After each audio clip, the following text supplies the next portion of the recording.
पवन सिंह को आरा से नहीं मिला टिकट, यानी कि आरा नहीं पूरे बिहार में पवन सिंह को कहीं जगह नहीं दिया गया भाजपा की तरफ से। ये हम नहीं बोल रहे हैं, पहले इस लिस्ट को आप देख लीजिए स्क्रीन पर जो चल रहे हैं। यानी कि पावर स्टार पवन सिंह को कहीं से टिकट नहीं दिया गया, यानी कि पवन सिंह को बहुत बड़ा धोखा और बहुत बड़ा एक झटका दिया गया है। खबरें भी आ रही है कि पवन सिंह को टिकट का आगाह जब हुआ था कि टिकट मेरा क्लियर नहीं हो रहा है, तो शायद पवन सिंह बीजेपी का ऑफिस कार्यालय सब चीज़ जाना, सब जगह जाना उन्होंने छोड़ दिया था। लेकिन सबसे बड़ी खबर मैं बता दूं कि भाजपा ने पवन सिंह को तगड़ा झटका दिया है। अब पवन सिंह के हर एक सपना को भाजपा ने तोड़ दिया।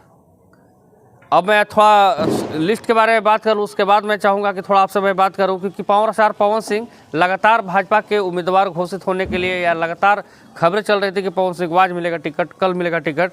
लेकिन आज होली का दिन है, अब आज बहुत झटका कस के पवन सिंह को दिया गया कि अब पवन सिंह अब कहाँ से टिकट लेंगे, कहाँ से चुनाव लड़ेंगे, ये कुछ कहा नहीं जा सकता है, क्योंकि भाजपा की तरफ से पवन सिंह का दरवाज़ा हो गया बंद। हो सकता है कि पवन सिंह का भी सोशल मीडिया पर पोस्ट आएगा, लेकिन अब हमें उम्मीद नहीं है कि पवन सिंह को भाजपा की तरफ से टिकट मिल रहा है। हालांकि पवन सिंह का ही नहीं, नवादा से गुंजन सिंह का भी टिकट कट गया है। हालांकि गुंजन सिंह का तो टिकट कटेगा, कुछ दिन पहले ही चर्चा हुई थी, लेकिन पवन सिंह पर लोग आस लगाए बैठे थे कि पवन सिंह को भाजपा की तरफ से टिकट दिया जाएगा। हालांकि पवन सिंह को कुछ दिया गया नहीं, बिल्कुल जीरो पर आउट कर दिया गया, क्योंकि पवन सिंह हमारे हिसाब से या फिर लोगों के हिसाब से भाजपा के नज़र में उतना अच्छा छवि नहीं बनाए थे, या फिर पवन सिंह को उतना सीरियस भाजपा नहीं ले रही थी। हालांकि पावर स्टार कहा जाता है पवन सिंह को, हालांकि पावर स्टार का वहाँ पर पावर भाजपा में नहीं देखा, और पवन सिंह को लोग बहुत ज़्यादा सीरियस लिए भी नहीं।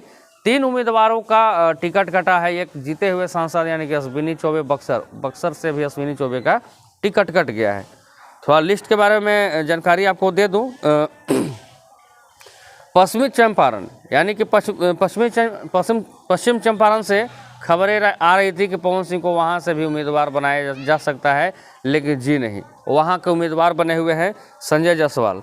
पूर्वी चंपारण श्री राधा मोहन सिंह, मधुबनी से श्री अशोक कुमार यादव, अररिया के सीट पर, हालांकि अररिया की भी चर्चा हुई थी पवन सिंह के बारे में, लेकिन वहां से भी पवन सिंह को जीरो पर आउट किया गया। अररिया से है प्रदीप कुमार सिंह, दरभंगा से है श्री गोपाल जी ठाकुर, मुजफ्फरपुर से है श्री राजभूषण निषाद, महाराजगंज यानी कि महाराजगंज की सीट पर से भी पवन सिंह का टिकट वहां से भी काट दिया गया, यानी कि महाराजगंज से भी पवन सिंह चुनाव लड़ने के उम्मीद पर थे, तैयारी में थे, लेकिन वहां भी महाराजगंज से भी पवन सिंह को टिकट नहीं दिया गया। महाराजगंज से दिया गया है टिकट श्री जनार्दन सिंह सिग्रीवाल, सारण से श्री राजीव प्रताप रूडी, उजियारपुर से श्री नित्यानंद राय, बेगूसराय से गिरिराज सिंह, पटना साहिब क्षेत्र से वही रविशंकर प्रसाद, यानी कि रविशंकर प्रसाद की भी टिकट कटने की संभावना थी, लेकिन रविशंकर प्रसाद को टिकट क्लियर कर दिया गया। पाटलिपुत्रा से यानी कि रामकृपाल यादव, हालांकि वो पहले से अपने सीट पर विराजमान है भाजपा के टिकट पर और भाजपा के वर्तमान सांसद भी थे। पटना साहिब से पाटलिपुत्र से रामकृपाल यादव, आरा से यानी कि आरा हॉट सीट आर.के. सिंह को टिकट हो गया है एक बार फिर से क्लियर, यानी कि आर.के. सिंह का टिकट काटने का संभावना था और आर.के. सिंह को सुपौल भेजने की तैयारी चल रही थी, लोगों का कहना था, लेकिन ऐसा कुछ हुआ नहीं। आरा से आर.के. सिंह को टिकट क्लियर हो गया। बक्सर से अश्विनी चौबे का टिकट काट के श्री मिथिलेश तिवारी, यानी कि बक्सर से श्री मिथिलेश तिवारी को टिकट दिया गया है, भाजपा के उम्मीदवार बनाया गया है। सासाराम से है श्री शिवेश राम, यानी कि रोहतास जिला के सासाराम से शिवेश राम का नाम आया है लोकसभा उम्मीदवार में। औरंगाबाद जिला से श्री सुशील कुमार सिंह, हालांकि सुशील सिंह का भी टिकट क्लियर हो चुका था और क्लियर आज लिस्ट में देख सकते हैं, मैं स्क्रीन पर भी चला दूंगा। सुशील सिंह का टिकट क्लियर हो गया है औरंगाबाद से। वही बात कर लें नवादा से, वही नवादा के सीट पर बात कर लिया जाए, वो भी बहुत हॉट सीट है, तो नवादा से दिया गया है श्री विवेक ठाकुर को, यानी कि नवादा से भी विवेक ठाकुर को उम्मीदवार बनाया गया है।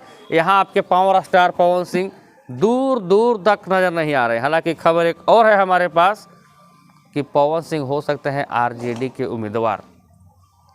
ये बात मैं आपको इसलिए बता रहा हूँ कि पवन सिंह का टिकट कटना और आरजेडी से पवन सिंह का नज़दीकिया बढ़ना एक खबरें आ रही है कि पवन सिंह आरजेडी के संपर्क में लगातार थे और आरजेडी से भी पवन सिंह को आरा के सीट पर उतारा जा सकता है। हालांकि आरा से राजू यादव माले के उम्मीदवार थे और देखते हैं कि अब राजू सिंह दावेदारी वहां पर ठोकते हैं या फिर क्या करते हैं, क्योंकि पवन सिंह, ये भी आज मैं खबरें आपको ओपन बता दूं कि पवन सिंह जब आरा से सीट देने की बात चल रही थी या फिर आरजेडी के टिकट पर उम्मीदवार बनाने की तैयारी चल रही थी, पवन सिंह पटना भी आए थे, तेजस्वी प्रसाद यादव जी से मुलाकात भी उन्होंने किया था।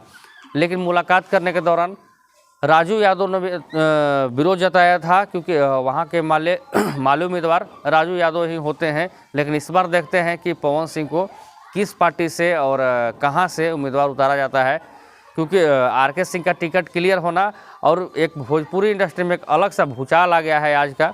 हालांकि आज होली था, लेकिन आज के ही दिन सब कुछ क्लियर कर दिया गया, यानी कि पवन सिंह के 80 रैलियाँ करना भाजपा के लिए फ्लॉप साबित हुआ।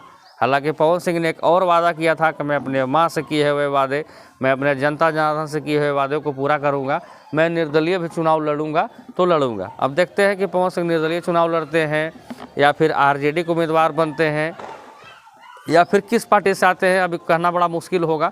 हालांकि ये भी तस्वीरें बहुत जल्द साफ होगी। मैं आपको पहले भी बताया था कि जैसे ही भाजपा की लिस्ट जारी होगी, ठीक कुछ ही देर बाद आरजेडी उम्मीदवारों का भी लिस्ट जारी होगा।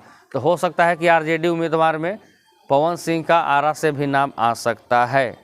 ये बात मैं इसलिए कह रहा हूं कि हमारे सूत्र बताते हैं कि खबर ये है कि पवन सिंह अब आरजेडी के लगातार संपर्क में है और पवन सिंह बहुत जल्द हो सकता है कि आरा से उम्मीदवार हो सकते हैं। लेकिन अभी कुछ भी कहना मुश्किल होगा। आप ये लिस्ट को देख सकते हैं कि भाजपा को पवन सिंह रास नहीं आया और भाजपा में कुछ बैठे दलाल पवन सिंह का टिकट काटने में हो गए कामयाब। हालांकि पवन सिंह ने कुछ दिन पहले इसका विरोध जताया था कि जिसको अपना माने वही धोखा देता है। तो ये बिल्कुल सही है और कहीं ना कहीं पवन सिंह का टिकट काट के भाजपा एक बहुत बड़ा गलती की है, क्योंकि पवन सिंह के चाहने वाले जो भी लोग होंगे भाजपा के हर एक उम्मीदवार पर, हर एक सीट पर वो झटका देंगे, धोखा देंगे। और पवन सिंह को जिस तरीके से भाई धोखा मिला है, तो पवन सिंह भी अपने धोखा को बर्दाश्त करने वाले नहीं हैं। हालांकि पवन सिंह कभी स्वाभिमान से समझौता कभी किए नहीं थे और करने वाले भी नहीं थे, लेकिन इस बार पवन सिंह का स्वाभिमान को, पवन सिंह का गुरूर को भाजपा ने तोड़ दिया। यानी कि पवन सिंह को उतना सीरियस भाजपा ने नहीं लिया। हालांकि लोग कह रहे थे कि जेपी नड्डा के संपर्क में है, तो इसके संपर्क में है, उसके संपर्क में है, कोई संपर्क, कोई सूत्र काम नहीं आया।